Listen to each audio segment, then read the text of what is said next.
일용할 양식 구독자 여러분 안녕하세요. ESF 이미라 간사입니다.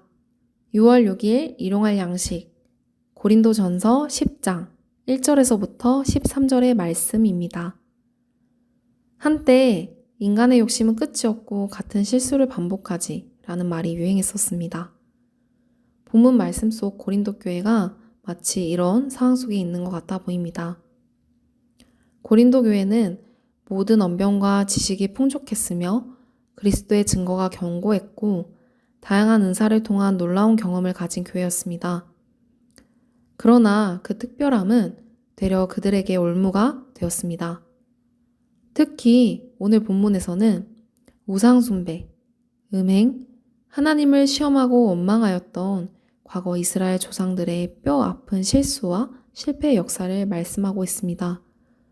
그리고 마치 그때와 같은 전철을 밟고 있는 고린도 교회를 향해서 형제들아, 출애굽 세대의 역사를 꼭 알아라. 그것을 본보기 삼아서 이 시대 속에 깨어 있자 라고 사도 바울은 강력히 권면하고 있습니다. 무엇보다 그 깨어 있음이 인간의 의지로 가능한 것이 아닌 신실하신 하나님으로 가능함을 강조하고 있습니다. 일용할 양식 구독자 여러분, 우리 함께 성경이 말씀하고 있는 역사를 살펴서 늘 본보기 삼고 신실하신 하나님을 의지함으로 우리에게 닥친 어려움, 시험을 이겨내길 소망하는 마음으로 오늘 말씀을 살펴보겠습니다. 1절에서 4절의 말씀을 살펴보면 사도 바울은 하나님의 은혜로 구원을 경험한 그들의 조상, 출애굽 세대에 대해서 먼저 말씀합니다. 이스라엘 조상들은 애굽에서 400년 동안 종으로 살았습니다. 그들의 고통을 들으신 하나님께서는 모세를 부르셔서 그들을 출애굽시키십니다. 이스라엘은 애굽을 떠나는 동안 구름 기둥을 통해 인도와 보호를 받았으며 홍해 바다를 건너게 되었습니다. 그렇게 애굽과 단절되며 종으로부터 하나님의 백성으로 거듭난 이스라엘은 광야에서 매일매일 하나님이 공급하신 신령한 음식인 만나를 먹었고 신령한 음료인 반석에서 나온 물을 마셨습니다. 사도 바울은 이 출애굽 과정을 세례로 보았습니다.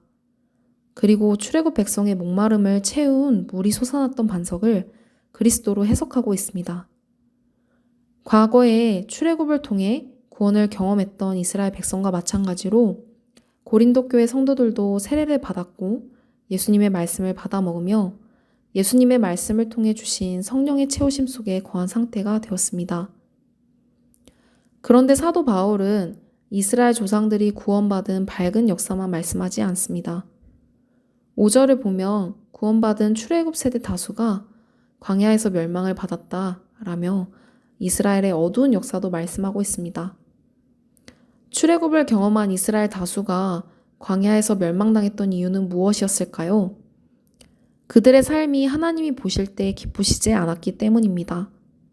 그래서 사도 바울은 7절에서 10절까지 하나님이 기뻐하지 않으셨던 출애굽 세대의 모습을 말씀합니다. 그리고 그들과 같은 모습으로 살아가고 있는 고린도 교회 형제들을 향해서 그들과 같이 되지 말자고 반복해서 말씀하고 있습니다. 가장 먼저는 7절에 우상 숭배하지 말자고 권면합니다. 이 구절은 출애굽기 32장이 떠오릅니다.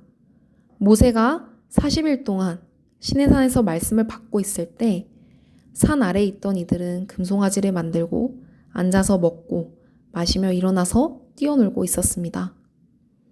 그들은 구원하신 하나님의 은혜를 잊은 채 하나님의 말씀을 기다리지 못하고 자신들의 욕망을 따라 행동했습니다. 이어서 8절에는 음행하지 말자고 권면합니다. 이 구절은 민수기 25장이 떠오릅니다. 이스라엘이 시딤이라는 곳에 장막 쳤을 때 이스라엘 남자들은 우상숭배 의식을 위해서 창기였던 미디안 여자들과 음행을 저질렀습니다. 이 일로 인해서 하나님께서 연병을 보내셨고 이것으로 인해 하루에 23,000명이 죽었습니다. 이렇듯 우상숭배는 음행으로 그리고 죽음으로 이어졌습니다. 그리고 9절과 10절에 하나님을 시험하지 말자, 원망하지 말자로 권면은 이어집니다. 아무것도 없는 광야에서 그들의 필요를 공급하시는 하나님을 매일매일 경험하면서도 출애굽 세대 다수는 자신들의 뜻과 다르다고 해서 끊임없이 하나님을 시험했고 하나님께 불평했고 하나님이 세우신 사람 모세를 향해 도전하고 원망을 일삼았습니다. 결국 그들 다수는 하나님의 진노를 받아 멸망했습니다. 사도 바울은 왜 과거 출애굽 세대가 저지른 우상 숭배와 음행, 하나님을 시험함과 원망함으로 실패를 맛보았던 이 치욕스러운 역사를 고린도 교회에 전하고 있는 것일까요? 사도 바울은 다시 한번 이스라엘 역사를 본보기 삼을 것을 말씀합니다. 그리고 말세를 만난 우리를 깨우치기 위하여 이 역사들이 기록이 되었다고 말씀하며 그런즉 선줄로 생각하는 자는 넘어질까 조심하라고 권면합니다. 우리의 신앙이 가장 만족스럽다고 여겨질 때 가장 조심해야 합니다. 앞서 말씀드린 것처럼 고린도 교회는 언변과 지식이 풍족했고 그리스도의 증거가 견고했고 다양한 은사들을 가진 교회였습니다. 그러나 지금의 모습은 출애굽 광야 세대가 실패했던 이유와 같이 다수의 삶이 하나님을 기쁘시게 하고 있지는 않았습니다. 구원을 받아 그리스도인이 되었지만 여전히 우상을 숭배하고 뒤틀린 성생활 가운데 있었으며 불평하고 하나님께서 부여하신 권위를 받은 자를 인정하지 않은 채 사랑 없이 스스로를 강한 자라고 자만하고 있었습니다.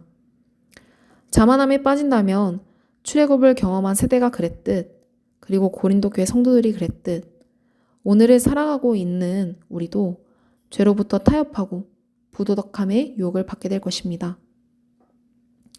때문에 우리는 과거 스스로를 의지하여 실패를 맛본 출애굽 세대, 고린도 교회가 당면하였던 어려움을 기록하고 있는 이 말씀을 본보기 삼아야 합니다. 또한 모든 시험 속에 너무 자만하지도 말고 그렇다고 넘어질까봐 무섭다고 너무 전전긍긍하지도 말아야 합니다. 그리고 13절의 말씀에서 주목하고 있는 것처럼 오직 신실하신 하나님만 바라보고 의지해야 합니다. 우리는 매일 매순간 스스로 해결할 수 없는 시험을 마주하곤 합니다. 그런데 하나님께서는 우리를 일부러 넘어지게 하시려고 이런 고난의 삶으로 인도하신 것이 아닙니다. 하나님께서는 우리가 감당할 만한 시험으로 인도하시고 시험이 왔을 때 감당할 수 있게 하십니다. 일용할 양식 구독자 여러분, 혹시 현재 시험을 만나 고난 속에 계신가요? 나 스스로를, 내가 가진 것을 혹은 다른 것에 기대지 말고 늘 오직 믿음직스러운 신실하신 하나님께만 기대어 있길 바랍니다. 사람은 믿업지 못하지만 하나님께서는 늘 미쁘신 분이십니다. 일용할 양식 구독자님에게 주신 오늘 하루, 말씀을 통해 하나님을 바라보고 늘 신실하신 하나님께 기대어 주어진 시험을 거뜬히 감당하는 날이 되시길 소망합니다.